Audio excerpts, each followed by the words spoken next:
আপনি কি ভেবেছেন আপনার নামাজ দিয়ে আপনি জান্নাতে যাবেন? আপনি তাহাজ্জুদ গুজার, সেজদা দিতে দিতে কপালে দাগ ফেলেছেন, এটা আপনারা জান্নাতে নেবে না? আপনি এলাকার সবচেয়ে বড় হাতেম তাই দানশীল, এই দানের ভরসায় বসে আছেন। কশিন কালে ওঠা আমাদের নামাজ, আমাদের রোজা, আমাদের ইবাদত, এগুলোকে মিজানের পাল্লায় উঠালে কোনো ওজনই হবে না।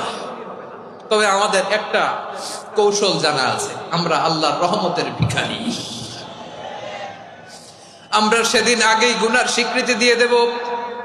আমরা বলবো, আল্লাহ তুমি প্রশ্ন করার আগে তোমার একটা কথা বলি, আমারে কিছু জিজ্ঞেস করো না, আমি সব করেছি। এমন কোন পাপ নাই যে পাপ আমারে দিয়ে হয় নাই। তোমার রহমত দিয়ে তুমি জান্নাতে পাঠাবা, তোমার দয়ায় জান্নাতে যেতে চাই, আমল দিয়ে না। পারবেন বলতে?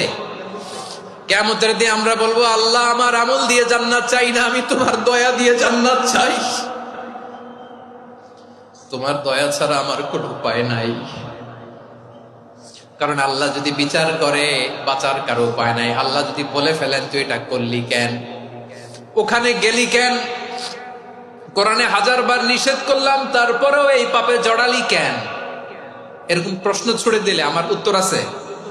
বাঁচার কোনো উপায় আছে?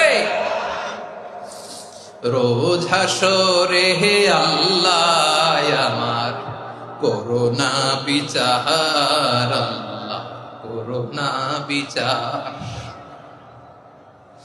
বিচার চাহি না তব দয়া চাই, এ গুনাহগার,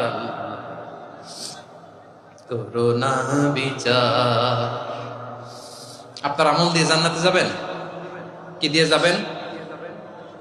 আল্লাহর দয়া দিয়ে। আল্লাহর রহম আর দয়া ছাড়া কেউ জান্নাতের চেহারাও দেখতে পাবে না।